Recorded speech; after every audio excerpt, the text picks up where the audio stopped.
how to use my Netflix account in another country, or how to change your country in Netflix account. Hello everybody, welcome back to my channel. This is me, Vipin Vasnet, and today I'll guide you on how you can use your Netflix account in another country, or how you can change your country in Netflix account. Now, first things first, what you'll have to understand is, now as you know, Netflix is available in 190 countries around the world. Each country has its own catalog of original and licensed TV shows and movies.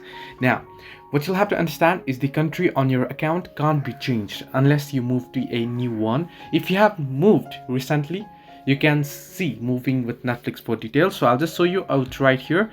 You can see moving with Netflix here. Now, as you know, pricing billing is different particular to the region that you are on. So what you'll have to do is you'll have to cancel your account and wait until the end of your billing period and then restart your account. You must be in the country you moved to at the time you restart your account.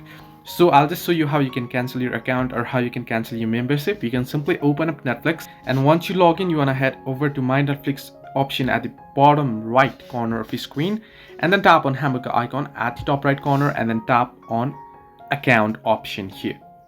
Now here you should be able to find the option that says cancel membership. Here you can see cancel membership. So you will have to cancel it, and then you'll have to wait until your current membership is over. And once it's over, what you can do is you can simply go ahead and update your billing details and add the particular region billing details, and then your country will be switched as well, and your plan will be switched particular to the region. So this way you can change the country, or this way you can use Netflix in another country. Hope this helped you. Do like and subscribe, and do not forget to leave a comment down below if you have any further issues.